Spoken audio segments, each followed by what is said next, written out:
தோல்வியே அடையாத மாவீரன் அலெக்சாண்டர் எல்லா நாடுகளையும் வெற்றி கொண்டு தன் நாடு திரும்பும் வழியில் உடல் சுகவீனப்பட்டு படுக்கையில் கிடந்தார். மரணம் தன்னை நெருங்கி வருவதை உணர்ந்த அவர் தான் பெற்ற வெற்றி, தன்னுடைய பெரிய போர்ப்படை, வீரவாள், திரண்ட செல்வமெல்லாம் வீணாக போவதை அறிந்தார். தன்னுடைய படை தளபதியை அழைத்த அவர், எப்படியும் சில நாட்களில் நான் இறந்து விடுவேன், என்னுடைய 3 விருப்பங்களை நிறைவேற்ற வேண்டும் என்று வேண்டுகோள் விடுத்தார்.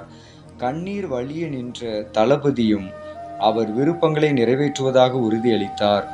என்னுடைய முதல் ஆசை, என் உடல் வைக்கப்பட்டிருக்கும் சவப்பெட்டியை என்னுடைய மருத்துவர்களே தூக்கி செல்ல வேண்டும். இரண்டாவதாக, என்னுடைய இறுதி பயணத்தின் போது கல்லறை வரை வழியெங்கும் நான் சம்பாதித்த தங்க வைர வைடூரிய பொருட்களை இறைத்தபடி செல்ல வேண்டும். மூன்றாவதாக, சவப்பெட்டிக்குள் என்னை வைக்கும்போது என் 2 கைகளையும் வெளியில் தெரியும்படி தொங்க விடுங்கள் என்றார். கூடியிருந்த மக்களெல்லாம் இந்த வித்தியாசமான வேண்டுகோளை கேட்டு வியந்தனர். ஆனால் ஒருவரும் அவரை கேட்க தயங்கினர்.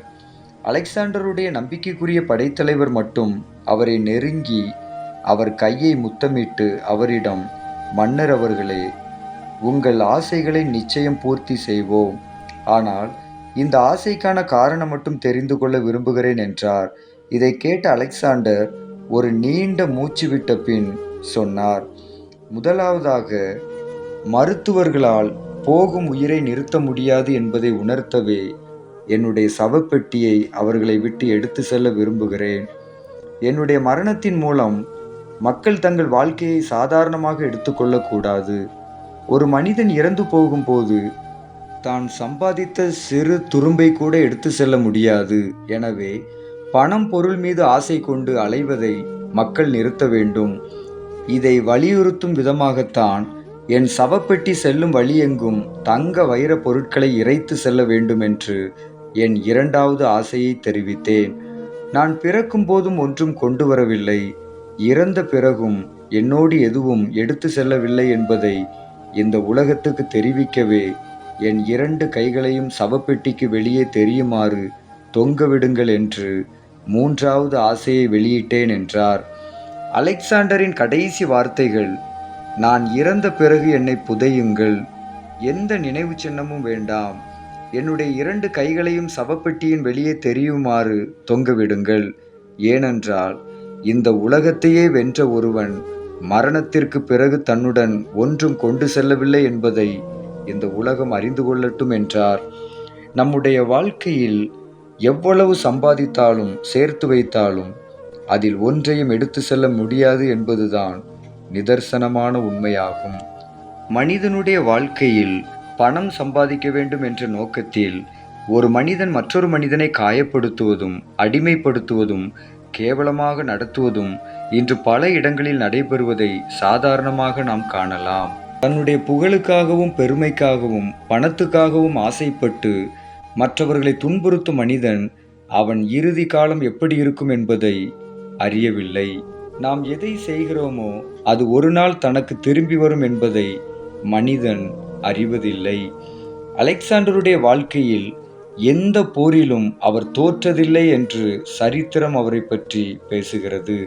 அவர் சேர்க்காத செல்வம் இல்லை, எல்லாம் அவரிடம் இருந்தாலும் வாழ்க்கை என்றால் என்ன என்பதை தன்னுடைய மரணம் நெருங்கிய போது மட்டுமே உணர்ந்தார். இன்றும் நம்மில் பலர் இதே போலத்தான் வாழ்ந்து வருகிறோம். கையில் பணம் இருக்கும் பொழுது மற்றவர்களை மதிப்பதில்லை, மற்றவர்களுடைய கஷ்டம் நமக்கு தெரிவதில்லை, பெருமையாக வாழ்கிறோம்.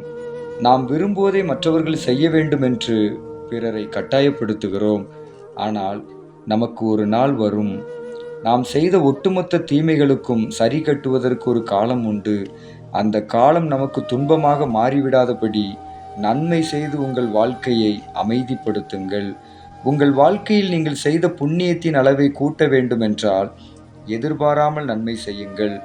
என்ன கிடைக்கும் என்று எதிர்பார்த்து நன்மை செய்யாமல், எதிர்பார்ப்பு இல்லாமல் நன்மை செய்கிறவர்களாக நீங்கள் இருந்தால் உங்கள் வாழ்க்கையில் இருக்கும் கர்ம வினைகள் கர்ம யோகமாக மாறும் என்பதை நினைவில் கொள்ளுங்கள்.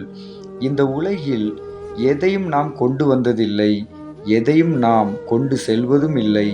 ஆணவம், பெருமை ஏற்படும் நேரங்களில் சேர்த்து வைத்த எல்லாவற்றையும் விட்டுவிட்டு ஒரு நாள் போகப் போகிறோம் என்பதை நினைத்து பாருங்கள். எதிலும் விழிப்புத்தன்மையோடு செயல்படுங்கள். இறைவன் உங்களுக்கு கொடுத்த நாட்களை ஏழைகளுக்கு உதவி செய்வதற்கான தருணம் என்று எண்ணுங்கள். ஒரே ஒரு வாழ்க்கை.